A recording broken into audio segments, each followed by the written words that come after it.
Perkenalkan, nama saya Wildan Rifandi. Dan Muhammad Noval Abian dari kelas 9A. Di video ini kita akan mempresentasikan materi mengenai kerajaan Islam di Indonesia. Bab 2. Kerajaan Islam di Indonesia. Daftar isi. 1. Kerajaan Islam di Sumatera. 2. Kerajaan Islam di Jawa. 3. Kerajaan Islam di Sulawesi. 1. Kerajaan Islam di Sumatera. A. Kerajaan Samudra Pasai.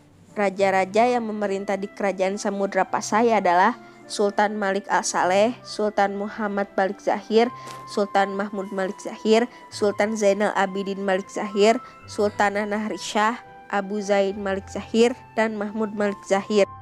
B. Kerajaan Aceh.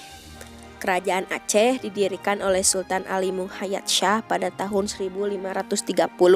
Kemudian ia digantikan oleh Sultan Alauddin Riayat Shah Al-Qohar atau sering disebut Sultan Muda, Sultan Iskandar Muda, dan Sultan Iskandar Thani atau Sani.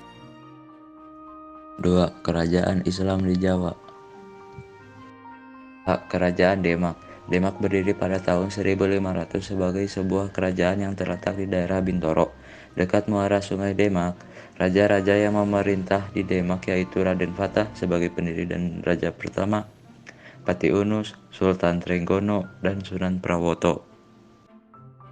B. Kerajaan Mataram Islam. Mataram berdiri pada tahun 1586 dengan raja pertamanya Sutawijaya yang bergelar Panembahan Senopati. Setelah ia wafat pada tahun 1601, dimakamkan di Kota Gede, Yogyakarta. Pemerintahan dilanjutkan putranya yang bernama Mas Jolang. Setelah itu pemerintahan dilanjutkan Raden Mas Rangsang atau Sultan Agung. Mataram mencapai kejayaan pada masa Sultan Agung. Pengaruh Mataram memudar setelah Sultan Agung meninggal pada tahun 1645. C. Kerajaan Islam Cirebon. Tokoh yang berhasil meningkatkan status Cirebon menjadi sebuah kerajaan adalah Syarif Hidayatullah atau Sunan Gunung Jati. Ia merupakan keponakan sekaligus menggantikan Pangeran Cakrabuana sebagai penguasa Cirebon. Dialah pendiri dinasti Raja-Raja Cirebon dan kemudian juga Banten. Sepeninggal Fathahillah, karena tidak ada calon lain yang layak menjadi raja, tahta kerajaan jatuh kepada Pangeran Emas, yaitu putra tertua Pangeran Dipati Carbon atau Cicit Sunan Gunung Jati. Pangeran Emas kemudian bergelar penambahan Ratu I dan memerintah Cirebon selama kurang lebih 79 tahun hingga tahun 1649. Saat kepemimpinan Sultan Ageng Tirtayasa, Kesultanan Cirebon dibagi dua, yaitu Kesepuhan dan Kanoman. Pangeran Martawijaya diangkat menjadi Sultan Karaton Kesepuhan dan memerintah hingga tahun 1703. Adapun Pangeran Kartawijaya diangkat menjadi Sultan Keraton Kanoman dan memerintah hingga tahun 1723. D. Kerajaan Islam Banten. Pada awalnya kawasan Banten yang dikenal pula dengan sebutan Banten Girang merupakan bagian dari Kerajaan Sunda. Kedatangan pasukan Kerajaan Demak di bawah pimpinan Maulana Hasanuddin ke kawasan tersebut selain untuk memperluas wilayah juga sekaligus menyebarkan dakwah Islam. Kemudian dipicu oleh adanya kerjasama Sunda-Portugis dalam bidang ekonomi dan politik. Hal ini dianggap dapat membahayakan kedudukan Kerajaan Demak selepas kegagalan mereka mengusir Portugis dari Malaka tahun 1513.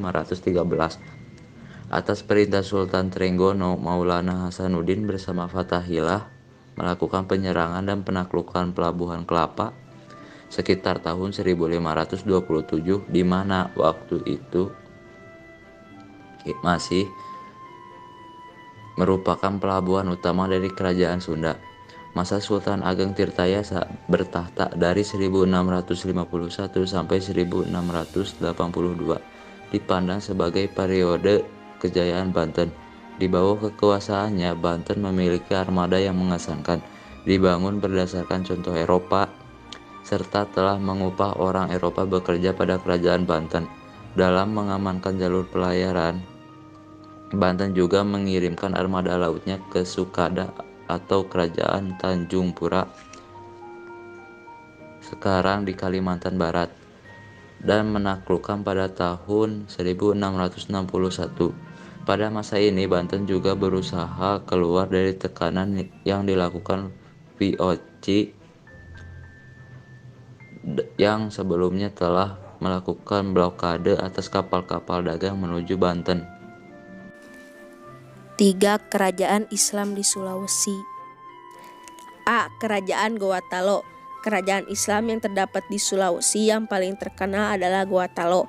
Pada awalnya di daerah Goa terdapat 9 komunitas yang dikenal dengan nama Bate Salapang atau 9 bendera, yaitu Tombolo, Lakiung, Parang-Parang, Data, Agangjene, Saumata, Bisei, Sero, dan Kalili, yang kemudian menjadi pusat kerajaan Goa. Kerajaan ini mencapai puncak kebesarannya pada masa pemerintahan Sultan Hasanuddin. Atas keberanian Sultan Hasanuddin melawan Belanda, mereka memberikan julukan kepadanya sebagai ayam jantan dari timur.